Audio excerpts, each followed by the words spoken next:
बच्चों अभ्यास 3 आपका पूरी तरह खत्म हो गया। ठीक है बच्चों, चलिए स्टार्ट करते हैं अभ्यास 3B। नंबर फर्स्ट देखते हैं। किसी कक्षा के 5 शिक्षार्थियों ने गणित की परीक्षा में क्रमशः 40, 50, 68, 70, 72 अंक प्राप्त किए। शिक्षार्थियों के प्राप्तांकों का समांतर माध्य निकालना। तो बच्चों अगर समांतर माध्य आपको कभी भी निकालना हो तो उसके लिए क्या है, जितने भी अंक दिए होते हैं, जैसे दिया है 40, ठीक है, कॉमा 50, कॉमा 68, कॉमा 70 और 72। तो अगर किसी भी संख्या का आपको समांतर माध्य निकालना है तो इसके लिए आपको सारे अंकों को जोड़ देना है। तो कैसे जोड़ना है देखिए, 40 प्लस 50 प्लस 68 प्लस 70 प्लस 72। अब ये देखना है आपको, ये अंक हैं कितने, 1 2 3 4 5। तो इसमें आपको जितने भी अंक हैं उनका आपको भाग दे देना है, 5 का भाग दे देंगे। ठीक है, तो देखते हैं कितना आता है। जब इसे सारे को जोड़ेंगे तो यहाँ पे आ गया मेरा 300। कितना, 300।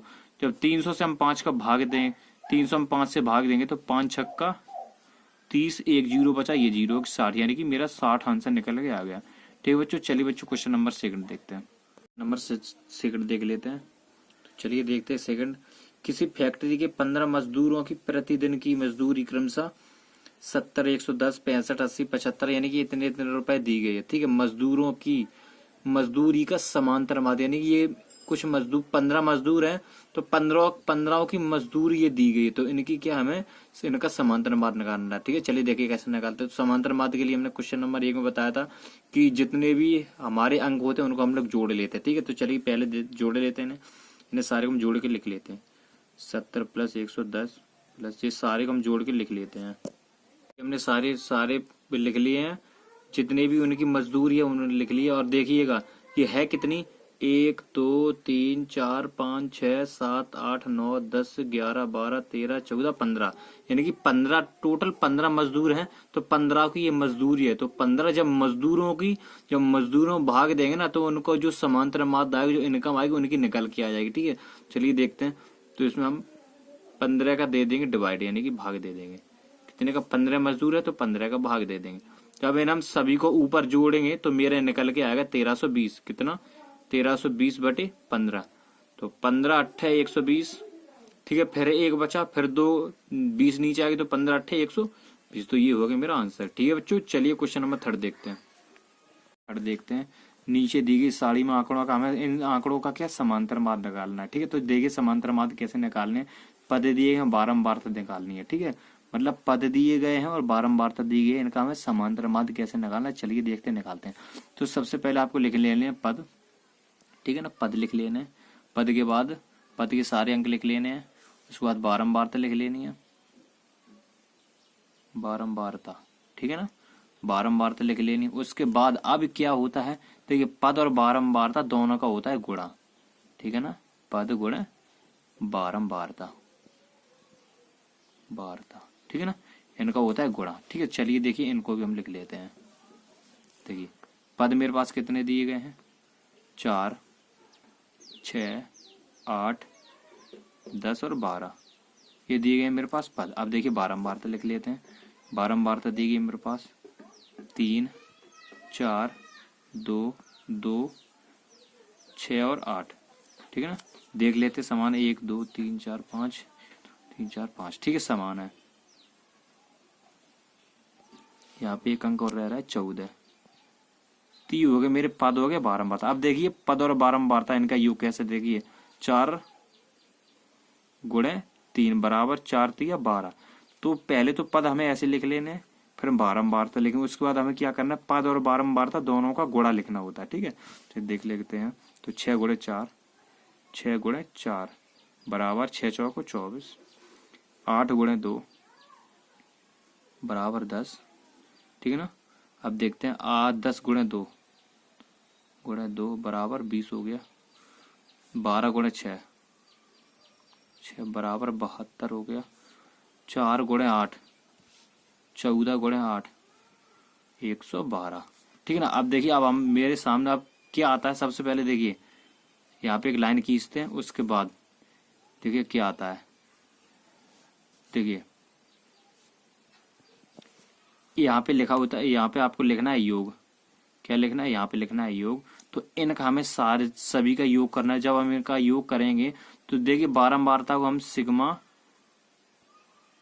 एफ बोलते हैं, सिग्मा एफ। तो इनका जब हम योग करेंगे, सिग्मा का मतलब होता है योग, तो इसका योग आएगा 25। इन सभी को जोड़ेंगे तो 25 आएगा। तो इसको हम क्या बोलते हैं, इसको बोलते हैं सिग्मा एफ एक्स। ठीक है, तो जब इनका योग करेंगे तो इनका योग आएगा मेरे पास 256।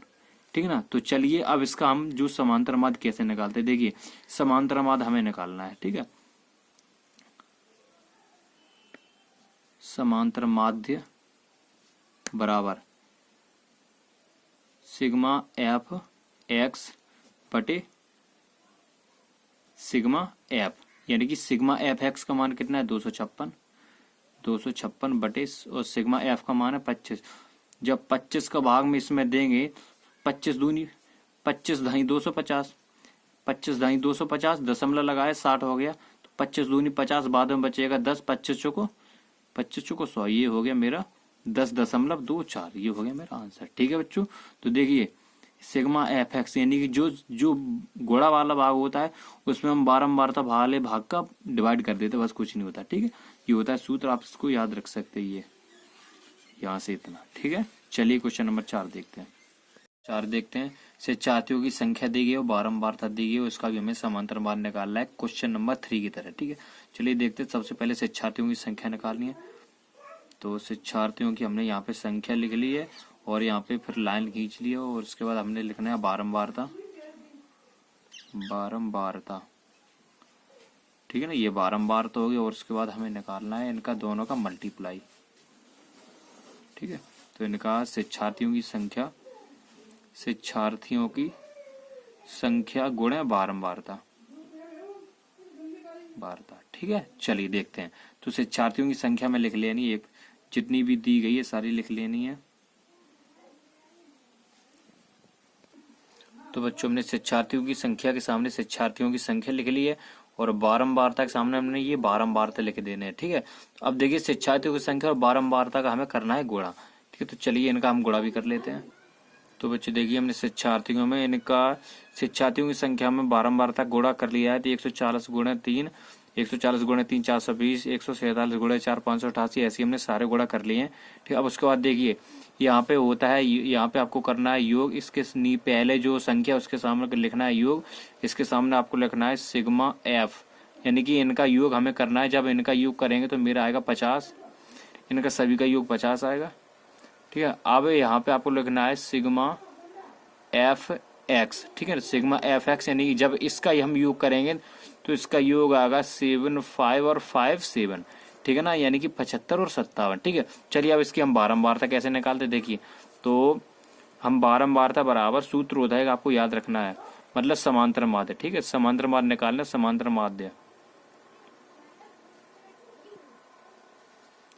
माध्य बराबर पहले जो बड़ी संख्या यानी कि जो इनका जो गोड़ा है उनको हम लिखेंगे सिग्मा एफ एक्स बटा सिग्मा एफ, यानी कि सिग्मा एफ। ठीक है, सिग्मा एफ एक्स का मान है 75 57। ठीक है, बटे, और जो सिग्मा एफ का मान है 50। जब बच्चों हम इसका जो 50 का इसमें भाग देंगे, इसे काटेंगे तो मेरा आएगा 151.14, ये हो गया मेरा आंसर। ठीक है बच्चों, चलिए बच्चों मिलते हैं अगले चैप्टर में बच्चों। और हाँ बच्चों, अगर आप हमारे चैनल पर नए हो तो चैनल को सब्सक्राइब कर देना और बेल आइकन को प्रेस कर देना, जिससे हमारे आने वाली वीडियो आपको सबसे पहले मिल सके। ठीक है बच्चों, चलिए बच्चों मिलते हैं अगले चैप्टर में 10 अभ्यास 3 में।